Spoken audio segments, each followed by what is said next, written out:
Chapter 1. The Man Who Should Not Exist. It was upon an evening in late November, when the mist curled thick around the gas lamps of Baker Street, that a most singular letter arrived at our door. The fire burned low in the grate, and Sherlock Holmes sat in his accustomed chair, his long fingers steepled before him, his gaze distant as he drifted between his waking thoughts. Mrs. Hudson had scarcely set the envelope on the table before Holmes reached for it, his sharp eyes flickering over the parchment. It was of fine stock, the sort used by gentlemen of means, but the address was written in an unsteady hand, as though the writer had been in great haste or great distress. Breaking the seal, Holmes unfolded the note and read aloud, "Find him before I do." No signature, no indication of the sender's identity. I leaned forward, peering at the words. A curious message, Holmes. Who is him, and why the urgency? Holmes turned the letter over in his fingers, his expression unreadable. More curious still, Watson. There is no return address, no identifying mark save for the scent of damp ink. It was written very recently. Whoever sent this is near. I rose to inspect the window, but beyond the fogged glass, Baker Street lay empty. A sudden gust of wind rattled the panes. Holmes tapped his fingers against his knee. "We are being drawn into a game, Watson. The question is, do we play?" A knock at the door interrupted his thoughts. Mrs. Hudson reappeared, her voice laced with concern. "There's a man downstairs, sir. Says he must speak with Mr. Holmes at once. He looks troubled." Holmes exchanged a glance with me, then rose. "Then let us not keep him waiting." The man who entered was gaunt, his clothes respectable but rumpled, as though he had dressed in haste. His eyes, sunken and shadowed, darted about the room, searching for something unseen. He twisted his hands together, his fingers stained with ink. "Mr. Holmes," he said hoarsely, I am Edwin Hargrave, a historian by trade. I have come to you because no one else will listen." Holmes regarded him with measured interest. "Then speak, Mr. Hargrave. What troubles you?" The historian took a shuddering breath. "I have discovered evidence of a man who has been erased from history." I frowned. "Erased?" Hargrave nodded. "Not missing, not dead, erased, as though he never existed at all." Holmes leaned forward. "Go on." "I came across his name in an old ledger, an entry regarding a business transaction from 3 decades ago. But when I sought to verify it, I found nothing. No birth records, no census listings, no mention in the archives. Every trace of him was gone." Holmes's eyes gleamed. "And what was the name?" Hargrave swallowed. His lips parted, then closed.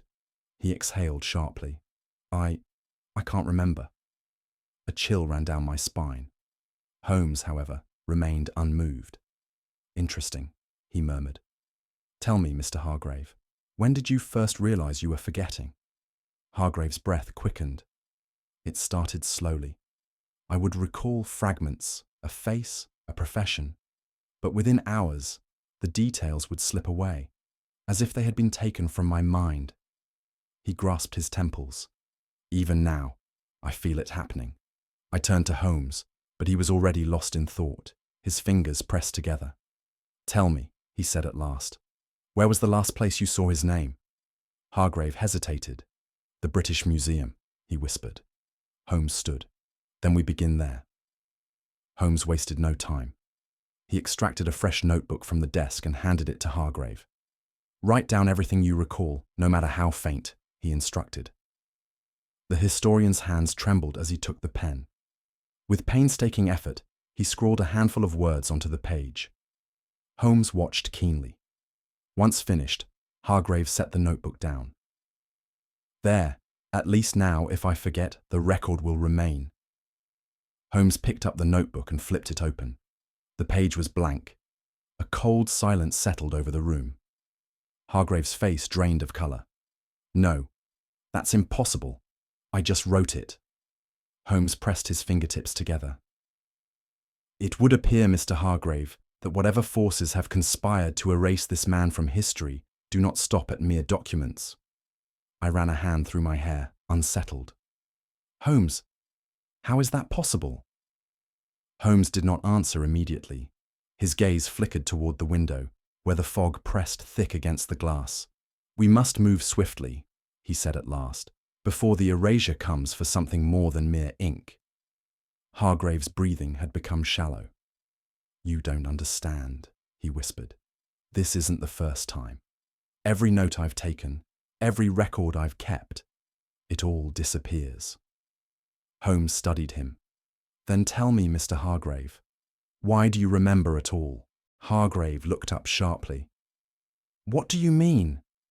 If this force is capable of erasing knowledge, why have you been spared? The historian hesitated. Then, slowly, he reached into his pocket and produced a small battered locket. My mother's, he murmured. It belonged to her father before her. I don't know why, but when I hold it, I remember. The name, the investigation. It lingers, faintly, but it does. Holmes extended a hand. May I? Reluctantly, Hargrave placed the locket in his palm. Holmes turned it over with delicate fingers, examining the fine etchings along its surface. Then, carefully, he pried it open. Inside was a single lock of hair, greyed with age. Beneath it, engraved in impossibly small lettering, was a name. A name that, even as I looked upon it, I felt slipping from my mind. Hargrave inhaled sharply. You see now, Mr. Holmes, he whispered. This is not a case of murder or theft. This is something greater. Holmes's voice was quiet but firm. Yes, Mr. Hargrave, this is a case of history itself being rewritten. A chill swept through the room. Somewhere beyond the window, a shadow stirred in the fog, and though we did not yet know it, the night would bring a horror that neither Holmes nor I would soon forget. The case had, at last, roused Holmes from the haze of abstraction that so often consumed him. His grey eyes, sharp as a predator's, gleamed with anticipation as he laced his fingers together and sat forward. We shall begin at the British Museum at first light, he declared. There is much to unearth, and it would appear time is against us. Yet fate, ever cruel, had other plans. That night I was awoken by an odd sensation, a prickling at the nape of my neck, as though unseen eyes were fixed upon me. For a moment I lay in bed, willing the feeling to pass, but the oppressive silence of Baker Street only deepened the unease. Then a sound, a faint, rhythmic tapping against the window. I sat up and turned my gaze to the street below. A man stood in the fog-drenched glow of the gas lamps, motionless, head tilted upward, staring directly into our sitting-room window. It was Edwin Hargrave. I scrambled from bed, throwing open the curtains for a clearer view. His posture was unnatural, his arms limp at his sides, his breath clouding the cold air in slow, deliberate exhales.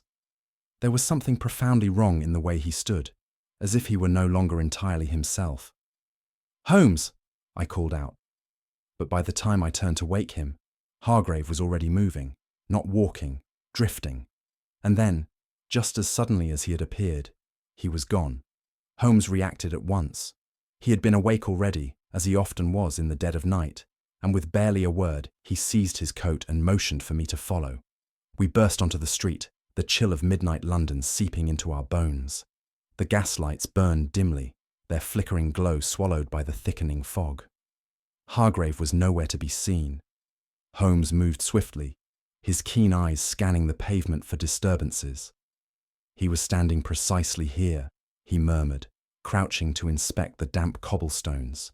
Yet no footprints, no sign that he was ever here at all. That's impossible, I said.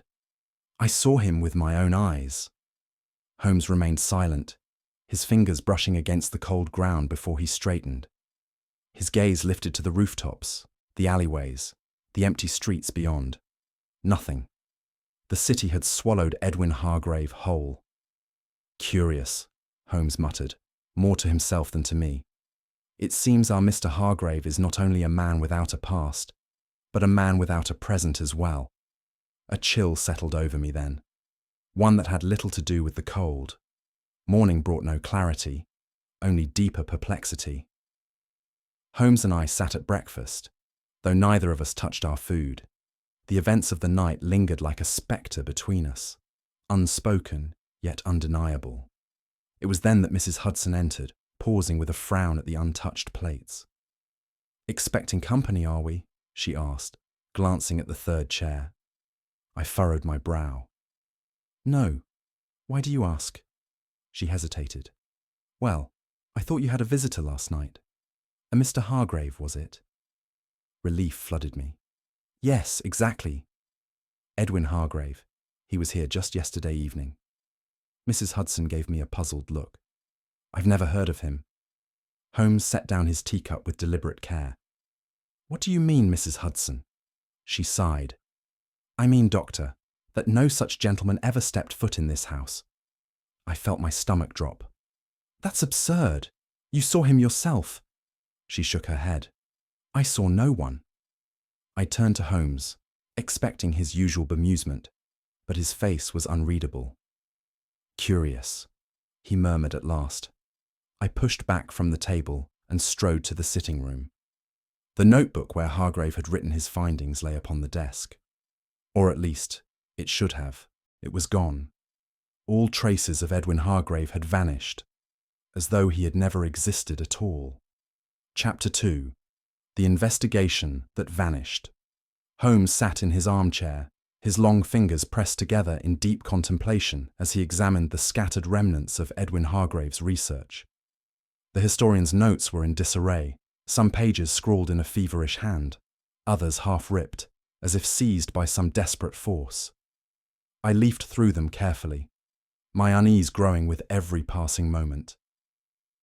"Holmes," I murmured, "there is something dreadfully unnatural about all of this. Hargrave was not simply researching history. He was uncovering something someone wanted lost." Holmes did not immediately reply.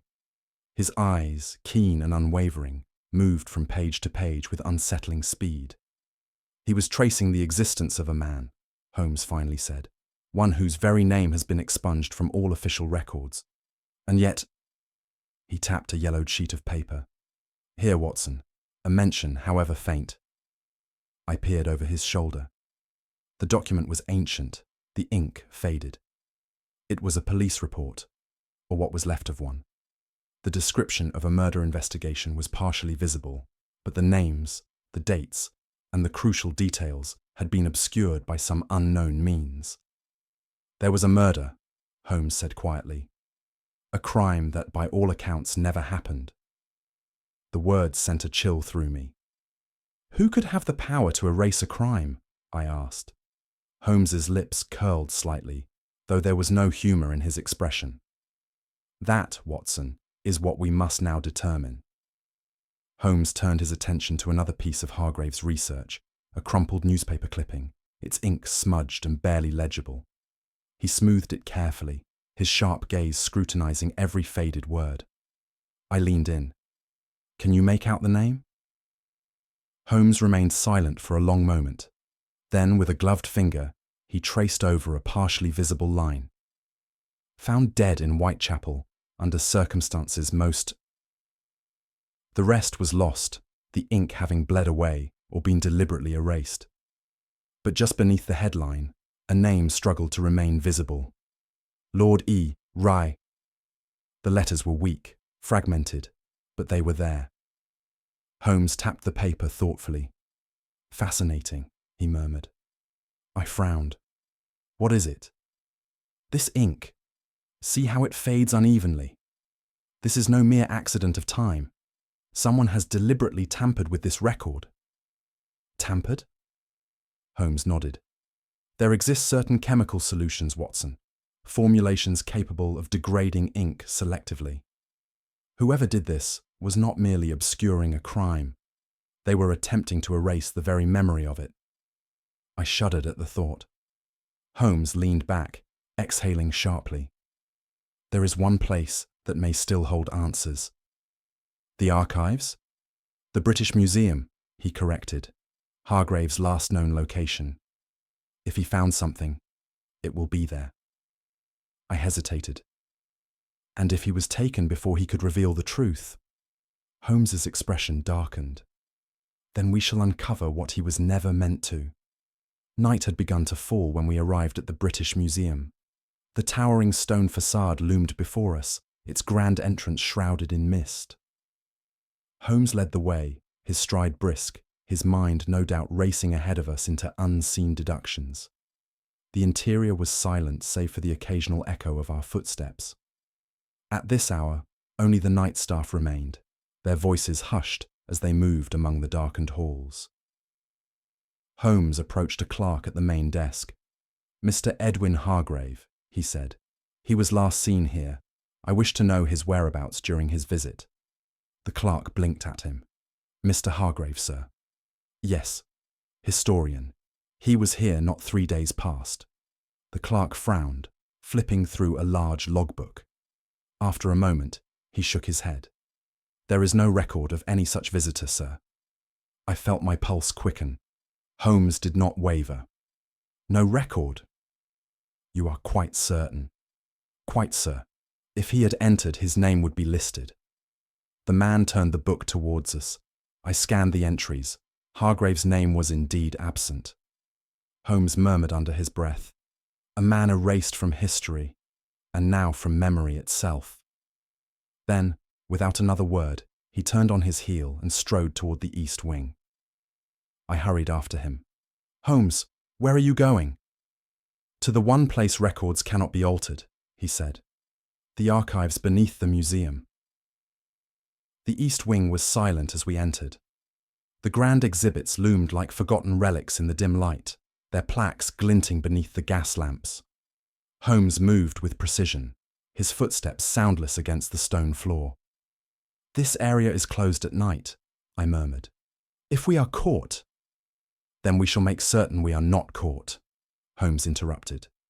The further we went, the thicker the dust became. It was as if this part of the museum had been abandoned entirely. The air was thick with the scent of age, of ink and parchment and long-buried secrets. At last, we reached a door. Holmes examined the handle. "Locked."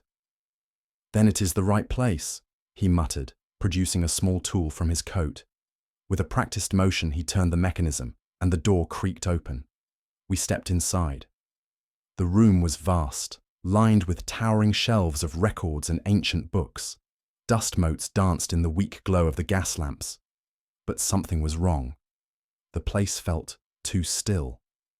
Holmes moved ahead, his gaze scanning the rows of records. "Hargrave was here," he murmured. "But what did he find?" Then, at the far end of the room, I saw it. A book, open and abandoned upon a desk. The pages were covered in frantic handwriting.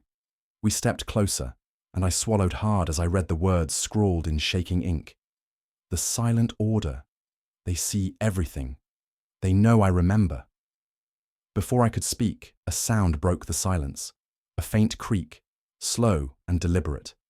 Someone else was in the archives with us. Holmes's eyes flickered toward the darkness beyond the shelves. He held up a hand, signaling for silence. Then, another sound, the soft shuffle of a footstep. We were not alone. The air was thick with dust, the scent of ancient parchment mingling with the cold dampness of the underground archive. Holmes moved swiftly, his sharp gaze scanning the forgotten chamber, fingers trailing lightly over the spines of long-neglected volumes. Then, at the far end of the room, something caught his eye. "Watson," he murmured, striding forward. "Here." Upon the desk, lying open and abandoned, was a journal, its pages filled with frenzied handwriting, the ink smudged in places, as though written in great haste. Holmes lifted the book carefully, turning its brittle pages with deliberate precision. I peered over his shoulder. "Hargrave's hand," I whispered. This was his. The entries were erratic, the scrawled words growing more desperate with each page. I see their mark everywhere. The silent order is real. They have erased him from history. Soon they will erase me. If I disappear, know this. The answer lies beneath the city, where the forgotten dead rest. My throat tightened. He knew he was being hunted. Holmes exhaled slowly. And yet, he continued his work, a scholar's mind, undeterred by fear, until it was too late. He turned the page, and a new passage caught my eye. The ink was darker, fresher, as though written mere hours before Hargrave vanished. They are watching me. They see everything, even now. The sentence cut off abruptly. A chill ran through me. Holmes set the journal down with quiet finality. He did not finish that thought, he murmured, because they found him before he could. A heavy silence hung between us. Then, without warning, the gas lamps flickered. The dim light wavered, casting grotesque shadows across the walls. The air grew heavy, thick with something unseen. I swallowed against the sudden tightness in my chest. "Holmes," I muttered, instinctively reaching for my revolver. Holmes did not answer. He remained utterly still, his head tilted slightly as though listening. Then, ever so faintly, a sound, a whisper of movement. It came from somewhere beyond the bookshelves, a presence lurking just outside the circle of failing lamplight. My fingers tightened around my revolver's grip. "Who's there?" I called out, my voice low but firm. No answer. Holmes turned slowly, his gaze sweeping the darkened room. "We are not alone, Watson," he said calmly. Then, the lamps went out completely. Blackness swallowed us. The sudden void of light was suffocating. I could hear my own breath, too loud in the silence. A floorboard creaked, near, too near. I raised my revolver, my pulse hammering. A cold shiver crawled down my spine as I became acutely aware of something behind me. Then, before I could turn, a hand closed around my shoulder. I froze. The fingers were cold, pressing firmly through the fabric of my coat. My grip on the revolver tightened. My breath caught in my throat. A voice, low, almost a whisper, breathed into my ear. "You should not have come here." The sheer calmness of it sent a deeper dread through me than any shout could have. With a swift motion, I twisted free, spinning to face the unseen figure. My revolver snapped up, yet there was nothing. The air was still. The room was empty. Holmes's voice came through the darkness, measured and unfazed. "Show yourself," he commanded. A slow chuckle echoed through the room. Then, from somewhere beyond the shelves, a silhouette moved. A shifting shadow in the blackness, just beyond the reach of our sight. Holmes took a step forward. "You were watching Hargrave," he said coolly. "You were following his every move, and now you follow us." Silence. Then, the voice again. This time from a different corner of the room. Hargrave remembered what was meant to be forgotten. Holmes did not flinch. "And so you erased him." A pause. "He was never here." The voice was fading now, retreating into the darkness. The air lightened, the heaviness lifting ever so slightly. I felt the tension in my shoulders ease, though my heart still pounded. Holmes exhaled through his nose. "An illusionist's trick," he murmured. "Smoke and mirrors in the dark." I swallowed hard. "Holmes, what in God's name are we dealing with?" He turned to me, his expression unreadable. "The silent order," he said softly. "And they have already begun erasing us." Chapter 3. The Shadows of London. The hand on my shoulder was trembling.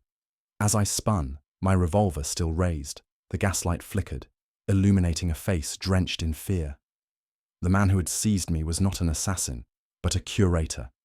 An elderly man with hollow cheeks and wild, darting eyes, his breath ragged and shallow. Holmes took a measured step forward. "You know something," he said quietly. The curator swallowed hard, his gaze flickering toward the journal we had just uncovered. "You shouldn't be here," he rasped. "You shouldn't have found that." I lowered my weapon, but my pulse remained elevated. "You know of Edwin Hargrave," I pressed. "You know what he was looking for." The old man shuddered. "Hargrave came asking about the lost name. He would not let it rest." I told him.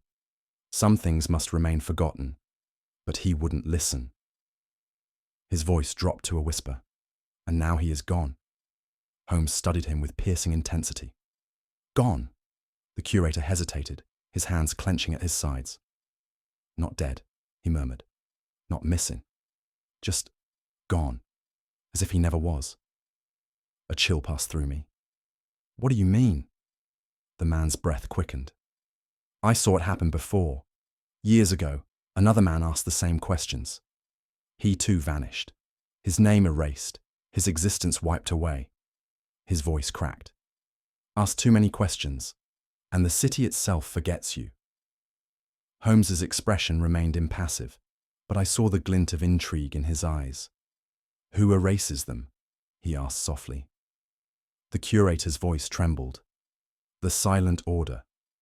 The words rang in the still air like a death knell. The curator's eyes darted to the door, as if fearful that unseen ears were listening. His voice dropped to an urgent whisper. Hargrave was investigating a murder, he said. A murder that, by all accounts, never happened. I frowned. That's impossible.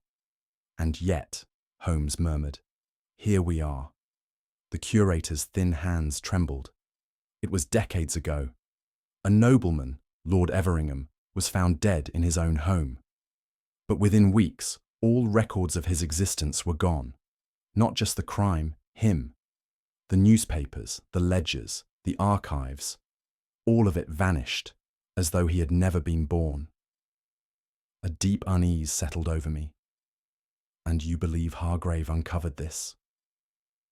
He was certain of it, the curator whispered. He found something, a remnant, a clue that should not have been. His voice faltered. He came here to trace it, and then... Holmes's voice was quiet but firm. And then he disappeared. The curator nodded. I tried to warn him, just as I warn you now. Leave this case. Do not follow his trail. There are things in this city older than the law, older than the crown. Things that move unseen, that decide what is remembered and what is lost. Holmes studied the man for a long moment, then spoke with chilling certainty. Where did Hargrave go next? The curator hesitated. Then slowly he exhaled. There was an address. An old townhouse in Whitechapel. He believed it held answers. His eyes darkened. But the house is not there. I stiffened. What do you mean? The curator turned his gaze to Holmes. Because it does not exist. Holmes said little as we left the museum and stepped into the fog-drenched streets of London. The gas lamps flickered in the damp air, their glow swallowed by the swirling mist. You are troubled, Holmes observed. I exhaled slowly. A house that does not exist. A murder erased from history, and now an entire man wiped from memory. Holmes, what are we dealing with? He did not answer at first. Instead, he withdrew his pocket watch, checked the time, then snapped it shut. A conspiracy of this scale requires structure, Watson. It is not simply an urban legend or a shadowy cult whispering in alleyways. This is something methodical. A force capable of manipulating records, rewriting history, and ensuring no trace remains. I shuddered. But why? Holmes's expression was unreadable. That is what we must uncover. The cab rattled over the cobbled streets, carrying us deeper into Whitechapel. The fog thickened as we approached the address. Yet as the carriage rolled to a stop, I felt a strange unease settle in my chest. Holmes stepped out first, his sharp gaze scanning the street. Look carefully, Watson. I followed his gaze, and my stomach turned. The houses were lined in neat succession, each numbered in order. But where number 19 should have been, there was nothing. A gap stood between two buildings, as if the house had been plucked from existence. Where walls should have risen, there was only empty air, the bricks of the neighbouring buildings standing bare, as though they had never been connected to anything at all. I turned to Holmes, my voice barely above a whisper. The house is missing. Holmes's eyes glinted in the dim light. Not missing, Watson. he murmured. Erased. Despite the impossibility of it, Holmes moved with purpose toward the empty space where number 19 should have stood. His fingers traced the edges of the adjacent buildings, his keen gaze absorbing every detail. Curious, he murmured. The bricks here have been exposed to the elements far longer than the structures themselves suggest, as though the house has been gone for decades. I hesitated. And yet, Hargrave found it. Holmes nodded. Indeed. Which means it must still be here, just beyond the perception of those who do not know to look. He stepped forward, and, to my utter disbelief, his hand pressed against something solid. To any passerby, Holmes would have appeared to be pressing his palm against empty air. But as I reached out, my fingers met stone, cold, damp, and real. The house was still there, hidden from sight, but not from touch. Holmes withdrew a small blade from his coat and ran its tip along the invisible surface. A faint shimmer rippled where the steel met stone. Fascinating, he murmured. A deception, not of magic, but of memory. We are not meant to see this place. I swallowed hard. And yet, we do. Holmes smiled faintly. Yes, Watson, we do. Then, with no further hesitation, he reached for the hidden door and stepped inside. The air inside was stagnant, thick with the scent of dust, mold, and something more metallic, something that made my stomach tighten in quiet revulsion. Blood. The door groaned as we stepped further in, our boots disturbing the thick layer of dust upon the warped wooden floor. The house had been abandoned for years, and yet it did not feel empty. Holmes moved ahead with deliberate slowness, his keen eyes sweeping the room. The remnants of a forgotten life surrounded us, furniture left to rot, papers yellowed and curling upon a desk, a teacup still resting upon its saucer, its contents long evaporated into memory. But it was the portrait that caught my eye.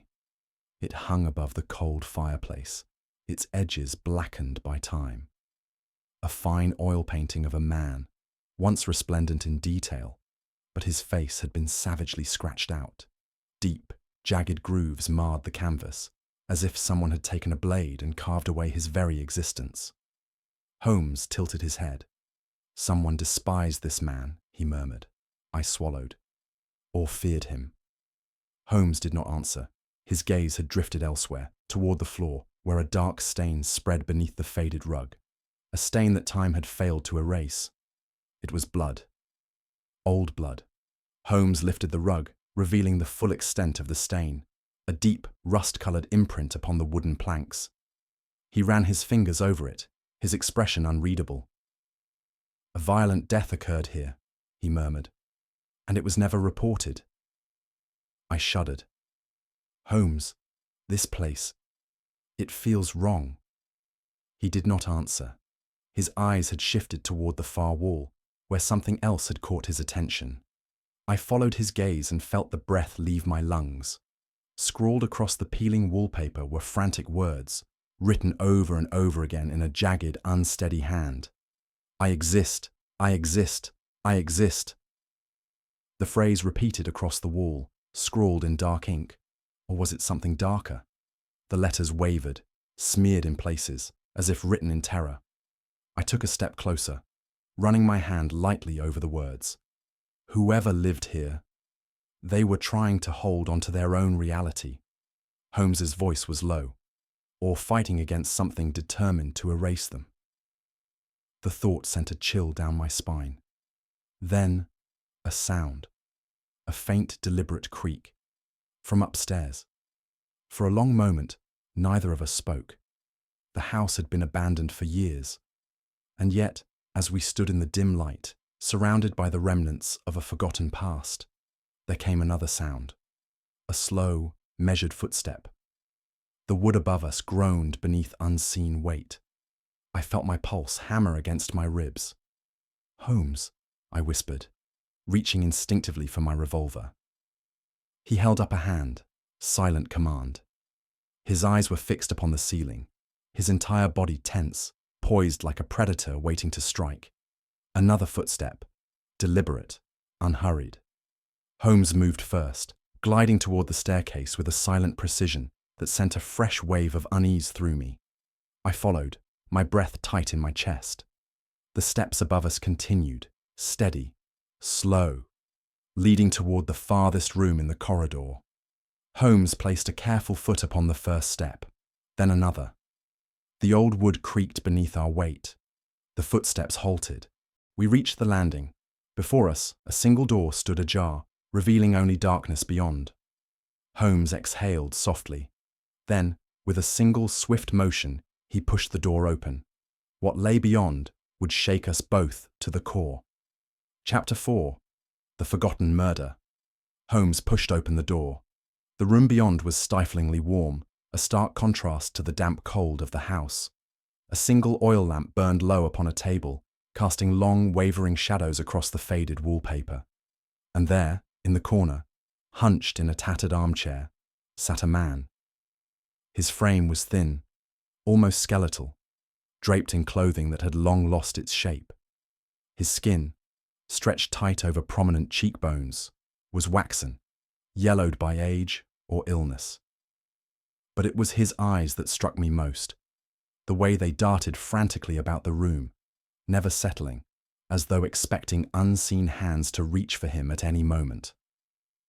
Holmes stepped forward. "You are the last witness." The old man flinched violently at his voice, his fingers clawing at the armrests. "I remember," he whispered hoarsely, his voice paper-thin. "I remember, but soon I won't." A shiver ran through me. "What do you mean?" He let out a laugh, a hollow, brittle sound. "They take it, Doctor. They take the past. I've watched it happen. The names, the places, even the faces. And soon they will take me." Holmes's gaze sharpened. "Who are they?" The man's lips trembled, his breath shallow. His gaze locked onto Holmes with startling intensity. "They are the ones who decide what London remembers." The word sent a chill through me. Holmes took another step forward. "Tell me, old man," he said quietly. "What happened in this house?" The man swallowed hard. And then, in a voice barely more than a whisper, he spoke. "The murder," he said. "The murder that never happened." The old man's breath shuddered. His gaze flitted toward the fireplace, as though he could still see something that we could not. "Lord Everingham," he murmured. "A nobleman, but not a good man. 30 years ago, they found him here, in this house, throat cut from ear to ear." Holmes remained silent, absorbing every detail. "The papers printed the story," the old man continued. "The police came, an investigation was opened. But then, something changed." "Changed?" I prompted. The man nodded slowly. "The story vanished. Not just from the papers, from the records, from the police ledgers, even from the minds of those who had seen it. His servants, his colleagues, even the inspector assigned to the case. They forgot. One by one, the memory of Lord Everingham's death was stolen away, until not a soul in London could recall it had ever happened." A cold dread settled in my stomach. Holmes folded his arms. "And yet you remember." The man let out another dry, humorless chuckle. "Yes," he breathed. "I remember. Because I was here when they came. I saw what they did. And when I tried to tell someone, I realized something terrible." His gaze fixed on Holmes, eyes hollow with fear. "No one believed me, because to them, Everingham had never existed." The words settled upon us like a death knell. I exhaled, shaking my head. "But that isn't possible." Holmes's expression was unreadable. "And yet," he murmured, "here we are." The old man's lips trembled. "You don't understand," he whispered. "Everingham wasn't just murdered. He was erased." Holmes leaned forward, his voice quiet but firm. "Tell me how." The old man swallowed, his bony fingers gripping the arms of his chair. "The silent order," he murmured. "That's what they call themselves. They are not men of law, nor men of faith. They are something older. Holmes's brow furrowed. And what is their purpose? To protect secrets, the old man whispered. The kind that could tear London apart. I felt a wave of unease settle over me. Everingham discovered something, didn't he? The man nodded, his breath shallow. He uncovered something he was never meant to see, something tied to the Crown, to Parliament, to the very fabric of England itself. And so, the order came. A heavy silence fell over the room. Holmes's voice was calm, measured. And Hargrave. The man's face contorted in grief. He got too close, he murmured. Just like Everingham. And just like Everingham, the order made sure no one would ever remember him. I felt my stomach turn. But we do.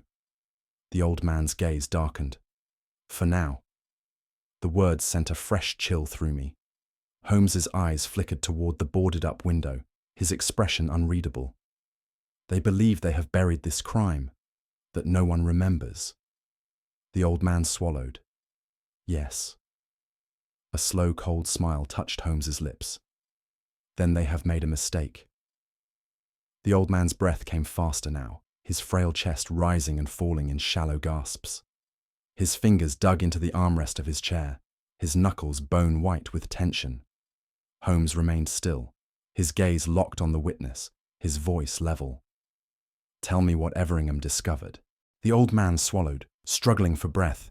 It was something.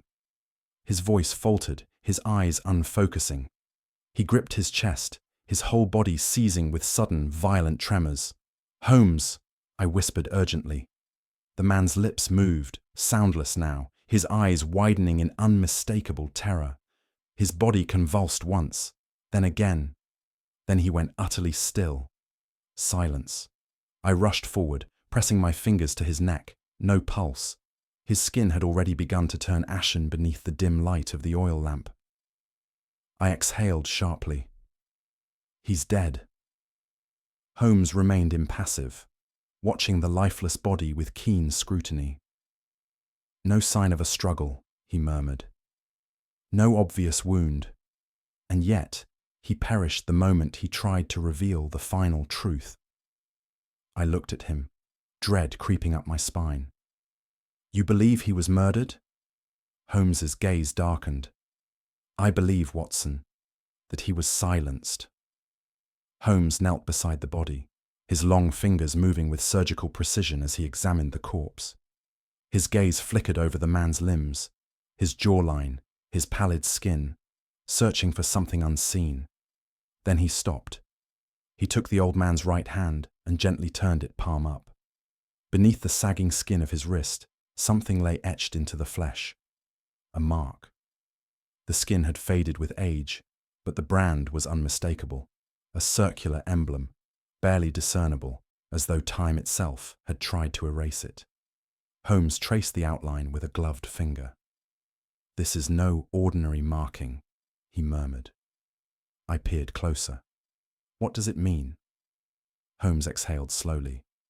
It means, he said, that this man was not merely a witness to the silent order. He glanced up at me. He was once one of them. I felt my stomach turn. But why kill one of their own? Holmes let the dead man's hand fall gently back onto the armrest. Because he broke their most sacred rule, he said. He remembered. The fire crackled in the hearth. Somewhere in the distance, the wind howled through the empty streets of London, and for the first time I began to wonder if even we would live to remember this night. Holmes stood, his face a mask of quiet calculation. He turned toward the desk where Hargrave's journal lay open, its pages filled with frantic, uneven script. I saw his sharp eyes dart between the words, absorbing every detail, every frantic scrawl. The silent order does not merely erase history, Watson, he said finally. They do something far more insidious. I swallowed hard. What are you suggesting? Holmes looked up, his expression unreadable. They do not just erase facts, he murmured. They erase memory. A chill ran through me. Holmes continued, his voice low and measured. They have mastered a way to alter perception itself, to make people forget, not just records, not just evidence, but the very knowledge that something once existed. He tapped the journal. Hargrave understood this. He knew that Everingham's death was not just hidden. It was stolen from the minds of every living soul in London. I felt a wave of nausea rise within me. But that would mean... I trailed off, my thoughts reeling. Holmes nodded. That would mean the silent order wields a power far greater than any government, any monarch. They decide what is true. They decide what has been. The very notion was monstrous. And then, from the shadows beyond the firelight, a voice spoke.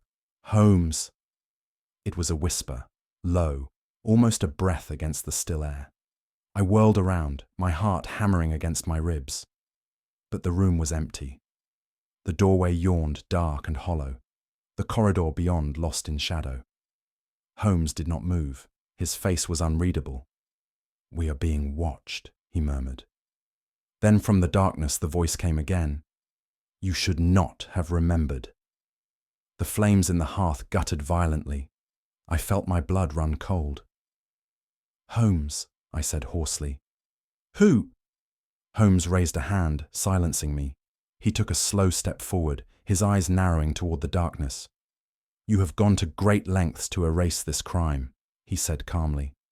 And yet, here we stand. We remember. A long silence. Then, not for long. The oil lamp flickered out. The room was plunged into blackness. Chapter 5. The Final Revelation.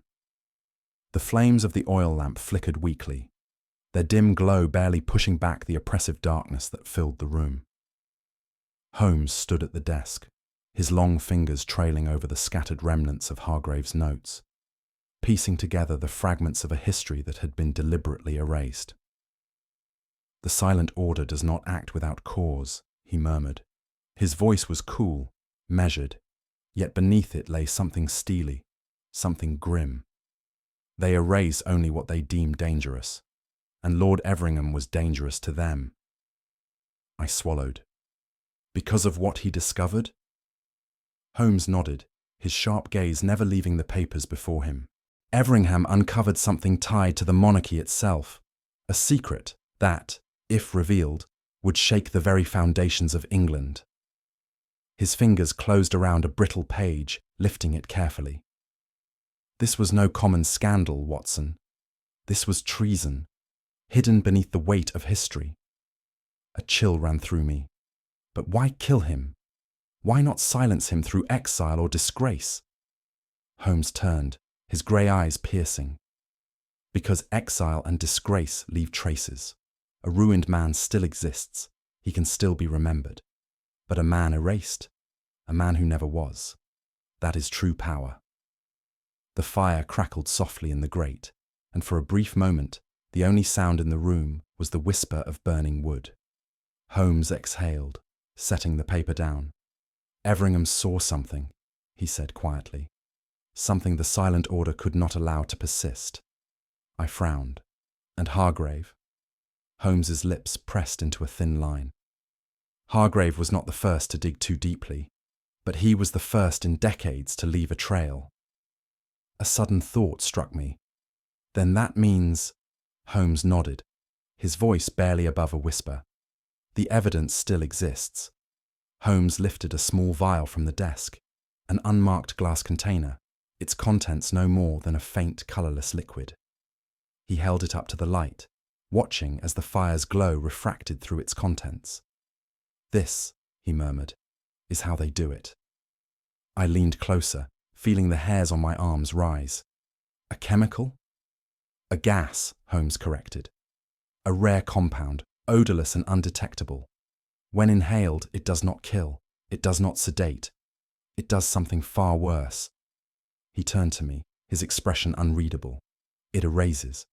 I felt the weight of the words settle in my chest. You mean, it makes people forget? Precisely. Holmes turned the vial slowly in his fingers. Imagine a gas so insidious, so meticulously crafted, that it can target specific memories, removing only what the user intends to erase, while leaving the rest untouched.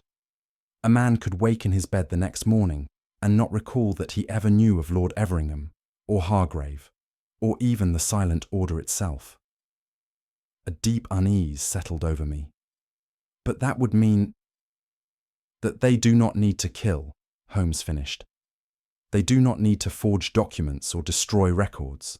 They simply make the world forget. I exhaled slowly. It's monstrous. Holmes's gaze darkened.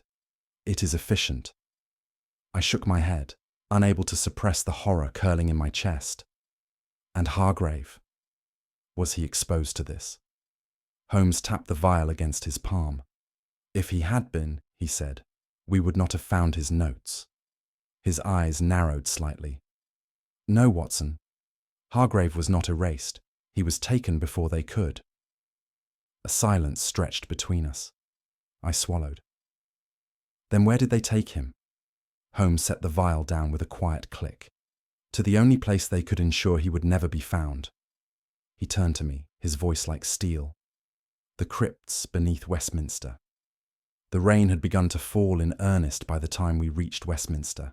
The great cathedral loomed against the night sky, its spires piercing through the mist like the bones of some long-forgotten beast. The streets were empty at this hour, save for the occasional flicker of a gas lamp through the fog.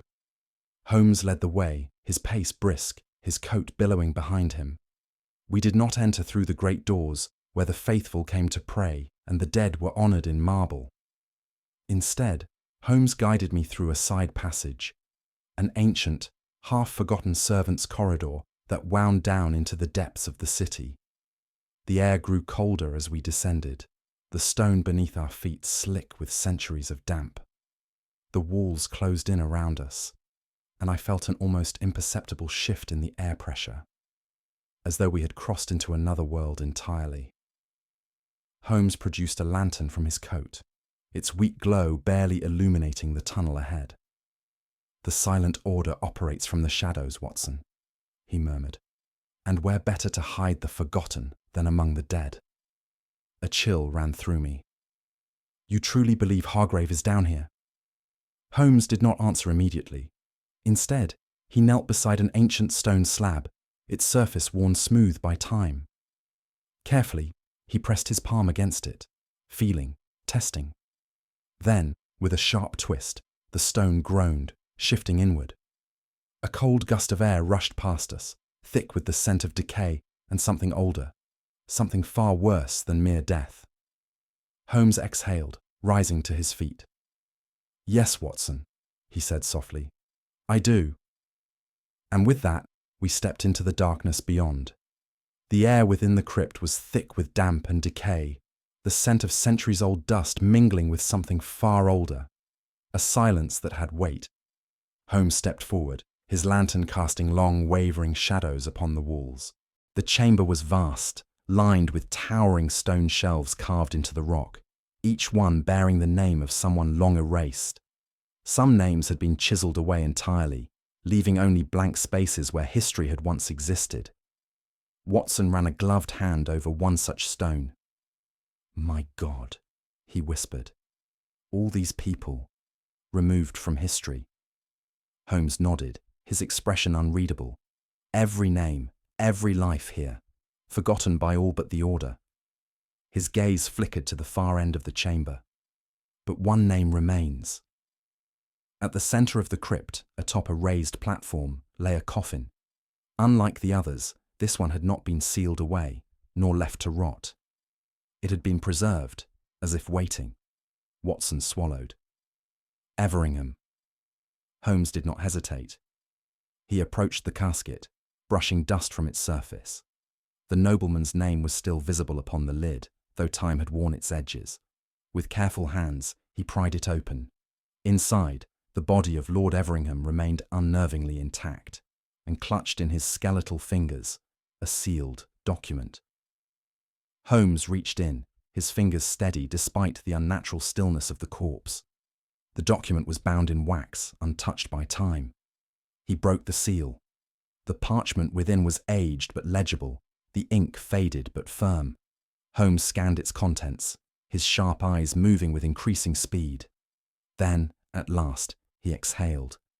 A slow, measured breath. "Watson," he murmured, "this is the truth they sought to bury." Watson leaned closer. "What does it say?"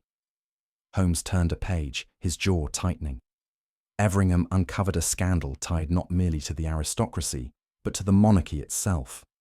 He had evidence implicating the crown in a conspiracy so damning that the very foundation of the empire would have trembled beneath it. Watson paled. This would have destroyed England. Holmes nodded. And so, the silent order did what they do best.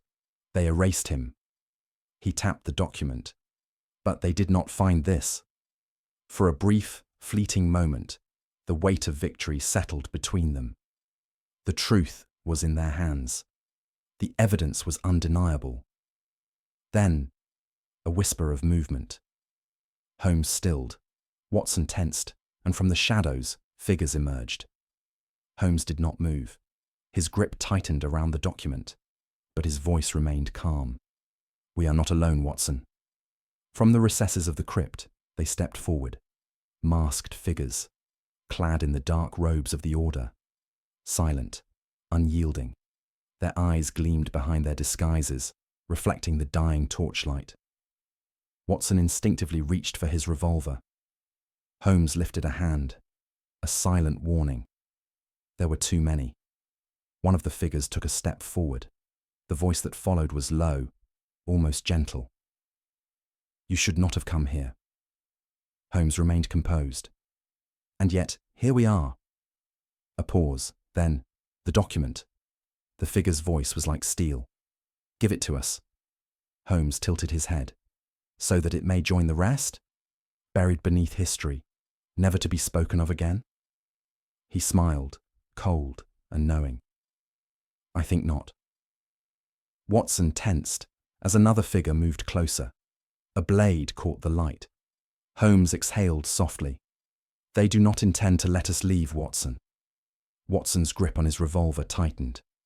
"Then we make them regret trying." Then, the torches went out. Total blackness. The crypt was swallowed whole. The only sound the distant drip, drip of unseen water. The air turned cold, thick with something ancient and watching. Then, a voice, low and spectral, echoed through the chamber. "You should have forgotten." Watson's breath came fast, his revolver raised. "Holmes!" A whisper of fabric, a shift in the darkness, then a rush of movement. Holmes moved fast, his instincts sharper than sight. He pivoted, pulling Watson to the side, just as a blade sliced through the air where he had stood a moment before. Footsteps, a clash of steel. Watson fired. The flash of gunfire illuminated figures closing in, their faces hidden in the black. Holmes grabbed him by the coat, pulling him toward the crypt's entrance. "Move, Watson!" They ran. The unseen assailants moved with them, shadowing their every step, their movements silent as death. Then, the tunnel ahead collapsed. Stone crumbled, sealing them within the darkness. And behind them, the figures closed in. A final whisper brushed against Holmes's ear. "No one will remember you." And then, silence. Chapter 6. The Case. That London forgot. The crypt was suffocating in its silence.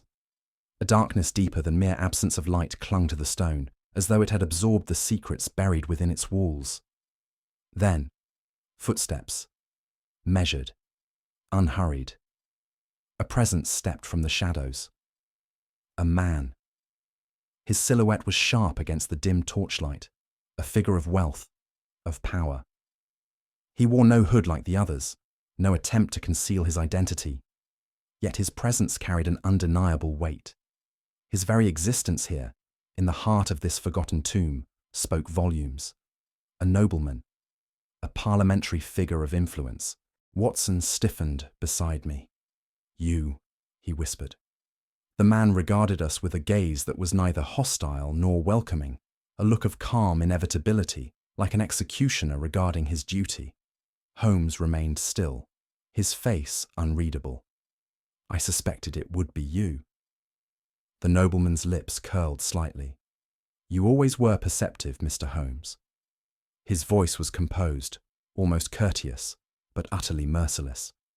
He gestured faintly, and the masked figures surrounding us tightened their circle. The glint of steel caught the firelight.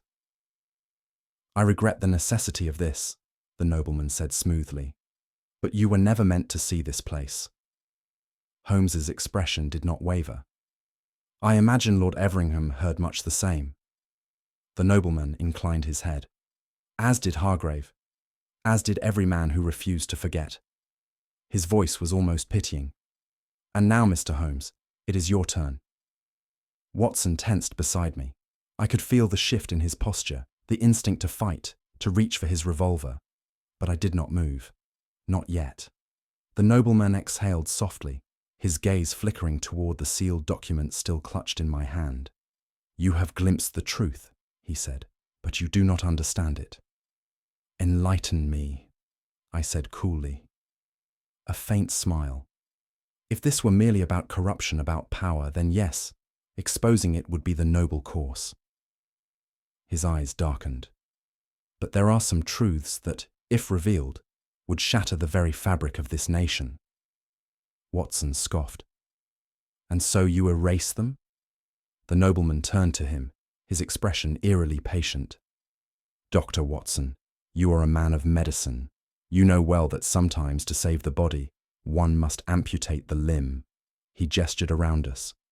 The silent order has existed for centuries, ensuring the survival of England. We do not serve ambition. We do not serve greed. We serve history itself. I tilted my head. History, you say? And yet, you erase it. His gaze flickered, just for a moment. Then he exhaled, as though explaining something to a child. You believe the past is fixed. It is not. It is fluid, malleable. The right story, told enough times, becomes truth. His voice lowered. And inconvenient truths must be forgotten. Watson's voice was tight with rage. You murdered them. The nobleman regarded him without emotion. We protected England. His voice was so calm, so absolute, that I almost believed he thought it to be true. Almost. But I had not come this far without preparation.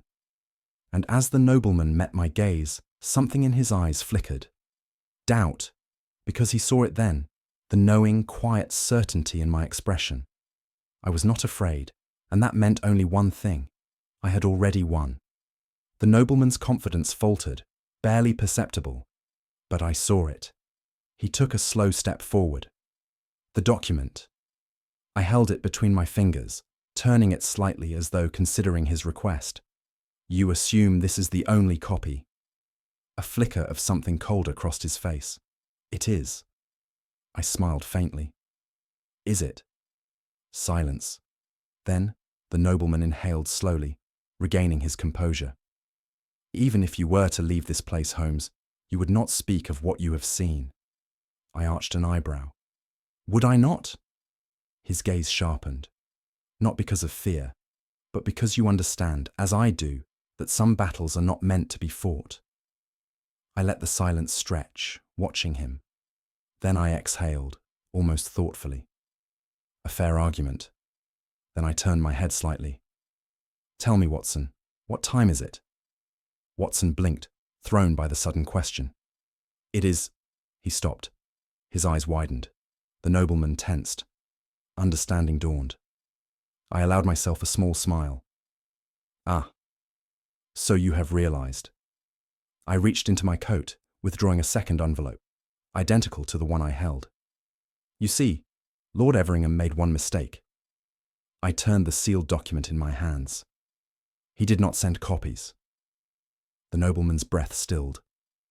I, however, I said softly, am not so foolish. He took a sharp step forward, but I was already speaking. By now, Mycroft Holmes will have received an identical dossier. My gaze did not waver. The truth will be known. The nobleman stilled. For the first time, I saw it. True fear. The torches burned low, casting flickering shadows across the stone. The masked figures moved in closer, but they hesitated, because their leader hesitated. He was calculating, weighing his options, considering whether we could be silenced before the information reached Mycroft. But he knew it was too late. I tilted my head slightly. "You have lost."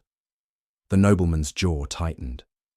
For the first time there was something like fury in his gaze, the cold fury of a man who has controlled the game for too long, only to be outplayed. A long silence. Then softly, "You do not know what you have done." I met his gaze. "I have remembered." The fire crackled between us. Then, without a word, the nobleman turned.